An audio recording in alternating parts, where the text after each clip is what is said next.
Hello, I am Abhishek Saha, final year MBBS student of Shanti Niketan medical college. तो last video में मैंने आपको बताया था कि मैं इस वीडियो में आपको कैसे कोई कैटेगरी जैसे कि ओबीसी ए या फिर ओबीसी बी, एससी, ईडब्ल्यूएस, तो कोई भी कैटेगरी हो कैसे यूआर का सीट ले सकता है। क्योंकि आपको पता ही होगा कि कैटेगरी के जो सीट वो रिजर्व रहते हैं और यूआर का जो सीट है वो कोई भी कैटेगरी ले सकता है। ये मैं दिखाऊंगा इस वीडियो में, ठीक है आपको। तो यहाँ पर आप देख सकते हो स्क्रीन में कि मेरे पास जो है 2024 का जो राउंड 2 का रिजल्ट है वो अवेलेबल है, ठीक है। तो इससे ही मैं आपको दिखाऊंगा कि कैसे कोई कैटेगरी यूआर का सीट ले लेता है, ठीक है। तो उसके पहले बता दूं, अगर आपको काउंसलिंग के लिए हेल्प चाहिए तो उसके लिए आप मुझसे कांटेक्ट कर सकते हो। मैं आपको जो मेरा नंबर है वो comment section and description box में डाल दूंगा। उसके थ्रू आप हमसे पेड काउंसलिंग सर्विस ले सकते हैं। इससे आपको कॉलेज का एडमिशन तक, मतलब अप टू कॉलेज एडमिशन आपको गाइड किया जाएगा, ठीक है। मतलब जितने भी प्रोसेस होंगे काउंसलिंग के, सारे प्रोसेस में एंड जितने भी बहुत कुछ होते हैं तो उन सभी चीज़ में आपको हेल्प किया जाएगा, ओके। तो इसके लिए आप कॉन्टैक्ट कर सकते हो private college, government college and than others fees structure और बाकी जो भी है उसके लिए, ओके। तो बाकी मैं बताऊं इस वीडियो में, चलो डिस्कस कर लेते हैं। तो जैसे पहले देखो राउंड 1 में मतलब ऑल इंडिया रैंक जिसका यहाँ पर राउंड जो है यहाँ पर दिया हुआ है, ठीक है। तो फर्स्ट राउंड में ऑल इंडिया रैंक जिसका 1702 था, तो उसको मुर्शिदाबाद मेडिकल कॉलेज मिला था एंड उसका कैटेगरी जनरल था और उसको यूआर कैटेगरी में अलॉट हुआ था। लेकिन अगर मैं नीचे जाऊँ तो नीचे जाकर आप यहाँ पर देख पाओगे एक चीज़ कि देखो जिसका रैंक है ऑल इंडिया रैंक है 2870, उसका देखो कैटेगरी यहाँ पर देखो कैंडिडेट कैटेगरी है ओबीसी बी, लेकिन उसको किसका सीट मिला है, अलॉटेड कैटेगरी क्या है, यूआर है। मतलब इसका कैटेगरी तो ओबीसी बी था लेकिन इसको सीट मिला यूआर कैटेगरी का, ठीक है। तो ऐसे क्या होता है कि बहुत सारे यूआर कैटेगरी के सीट जो है ना वो किसको मिल जाता है, वो मिल जाता है आपका जो है दूसरे कैटेगरी को मिल जाता है। इसीलिए लास्ट वीडियो में अगर आपने देखा होगा तो मैंने बताया था कि हाँ 2023 में जो स्टेट रैंक था वो गया था 2014 समथिंग कैसे कुछ गया था, और 2024 में 1800 एंड समथिंग गया था। तो एक जो है गैप था 120 का एक गैप था, ठीक है। तो इतने यूआर का सीट क्या हुआ, तो इस वीडियो से आपको पता चलेगा, ठीक है। कि जैसे मैंने बोला कि बहुत सारे जो कैटेगरी मतलब कैटेगरी के बच्चे का परफॉर्मेंस जो है 2024 में ज़्यादा अच्छा था, इसीलिए उन्होंने क्या किया, यूआर का सीट जो है ज़्यादा ले लिया। जैसे फिर से देखो ओबीसी बी कैटेगरी जो है इसका भी रैंक देखो 3082 रैंक है और इसको भी देखो यूआर कैटेगरी का सीट मिला है, ठीक है। तो पहले क्या होता है, यूआर का सीट कोई भी ले सकता है, जिसका रैंक अच्छा होगा वो यूआर का सीट ले लेगा, वो कोई भी कैटेगरी का हो, और जनरल कैटेगरी का होंगे आप तो वो तो आपको मिलेगा ही, ठीक है, वो आपके लिए है। अब देखो मैं अगर नीचे जाऊँ ना तो यहाँ पर जो है थोड़ा नीचे जाने पर देखो ओबीसी ए, इसका कैटेगरी देखो कैंडिडेट कैटेगरी ओबीसी ए है और इसका रैंक है 4709, स्क्रीन में आप देख पा रहे हो, आई थिंक 4714, ठीक है। और ओबीसी ए कैटेगरी है लेकिन अलॉटेड कैटेगरी यूआर है, इसको मेडिकल कॉलेज कोलकाता मिला है। ऐसे अगर मैं नीचे जाता जाऊँ तो आपको ऐसे बहुत सारे मिलेंगे। जैसे ईडब्ल्यूएस कैटेगरी देखो यहाँ पर 5218 रैंक है, ईडब्ल्यूएस कैटेगरी है, इसको भी अलॉटेड कैटेगरी जो है यूआर है। उसके बाद ओबीसी ए, इसका भी देखो यहाँ पर जो अलॉटेड कैटेगरी यूआर है, मतलब इन सब कैटेगरी को यूआर का सीट मिला हुआ है।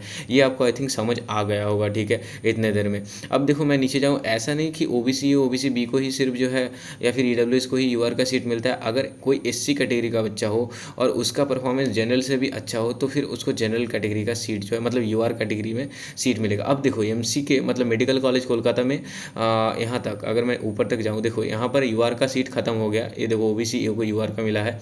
और अगर मैं नीचे जाऊँ तो देखो अब जो है यहाँ पर देखो यूआर जो है लास्ट यहाँ पर यूआर कैटेगरी में अलॉट हुआ है जो 6470 मेडिकल कॉलेज कोलकाता। उसके बाद देखो यूआर का सीट नहीं बचा। तो मैं अगर यहाँ देखो 6475 जिसका ऑल इंडिया रैंक है, तो ओबीसी बी कैटेगरी को देखो अलॉटेड कैटेगरी ओबीसी बी है। मतलब मेडिकल कॉलेज कोलकाता का जब यूआर का सीट खत्म हो गया उसके बाद ओबीसी बी कैटेगरी वाले बच्चे को अलॉटेड कैटेगरी मतलब उसके अपने कैटेगरी में जो सीट थे रिजर्व सीट वो मिला है। देखो उसके बाद फिर देखो यूआर को उसके बाद नहीं मिला एमसी के, देखो 6512 यूआर कैटेगरी यहाँ पर देखो नहीं मिला है, एमसी के नहीं मिला। लेकिन अगर मैं नीचे जाऊँ तो देखो ओबीसी बी को फिर से मिला है, ज़्यादा रैंक में मिला है। और भी नीचे जाओ तो देखो ओबीसी ए को मिला है मेडिकल कॉलेज कोलकाता 6594। और भी नीचे जाओ देखो ओबीसी, उसके बाद देखो और भी नीचे अगर जाऊँ तो हो सकता है, हाँ देखो मेडिकल 6842 देख सकते हो यहाँ पर। तो इसको भी ओबीसी ए को ओबीसी ए कैटेगरी में देखो मिला है, ठीक है। तो ऐसे जो है ना कि कोई भी मतलब एक कॉलेज का जब सीट ख़त्म हो जाता है यूआर का, उसके बाद जो है उसके अपने कैटेगरी को में सीट मिलता है। जैसे देखो ओबीसी जनरल कैटेगरी का तो एमसीके में सीट यहीं ख़त्म हो गया। कहाँ पर ख़त्म हो गया, तो मैं यहाँ पर दिखाया था अपना, आपको दिखाया था मैंने कि ये देखो 6470 में यूआर कैटेगरी मतलब जनरल कैटेगरी का कट ऑफ गया था, ठीक है। लेकिन ओबीसी बी को देखो कितना नीचे मिला है। ओबीसी बी कैटेगरी वाले को देखो यहाँ पर 7399 में भी ओबीसी बी को मिला है, ठीक है। एमसी के मेडिकल कॉलेज कोलकाता देख सकते हो आप स्क्रीन में 7399, ठीक है। आप देख लो अच्छे से, मैं बार सब कुछ दिखा रहा हूँ आपको, ठीक है। उसके बाद देखो बाकी जो कॉलेजेस है, मेडिकल कॉलेज कोलकाता देखो 7788 में भी ओबीसी ए कैटेगरी को देखो मिला है मेडिकल कॉलेज कोलकाता। तो ओबीसी ए कैटेगरी का जो सीट है उसके लिए रिजर्व रहता है, वो उनको मिलेगा ही। लेकिन यूआर कैटेगरी का सीट जो है कोई भी कैटेगरी ले सकता है। आई थिंक इस वीडियो से आप अच्छे से समझ गए होंगे, ठीक है। और भी अगर नीचे जाऊँ तो आपको पता चलेगा, देखो जैसे कि जैसे पीजी का सीट देखो, PG institute of IPG MER जो है, तो उसका भी यूआर का अगर मैं दिखाऊँ तो उसके लिए भी दिखा देता हूँ, देखो। तो उसके लिए यूआर का जो कट ऑफ गया वो थोड़ा ऊपर गया होगा, यहीं आसपास रहता है, ठीक है। इंस्टीट्यूट ऑफ मतलब IPG MER medical college Kolkata का कट ऑफ जो है लगभग मतलब आसपास ही रहता है, ज़्यादा जो इधर उधर नहीं होता है। क्योंकि कुछ बच्चे जो है आईपीजीएमईआर प्रेफर करते हैं, कुछ बच्चे जो है मेडिकल कॉलेज कोलकाता लेते हैं, ठीक है। तो यहाँ पर देखो 6912 जिसका रैंक है उसको आईपीजीएमईआर मिला है 914, ठीक है। 6914 में यूआर कैटेगरी को लास्ट आईपीजीएमईआर मिला है। उसके बाद जो है आईपीजीएमईआर ओबीसी वाले को ओबीसी में मिला है। एंड नीचे अगर जाओ तो आपको मिलेगा देखो आईपीजीएमईआर, और भी नीचे जाओ तो आईपीजीएमईआर देखो ईडब्ल्यूएस को ईडब्ल्यूएस में मिला है 7703 जिसका रैंक है उसको ईडब्ल्यूएस उसका कैंडिडेट कैटेगरी है और अलॉटेड कैटेगरी है ईडब्ल्यूएस, ठीक है। आई थिंक समझ रहे होंगे आप, ठीक है।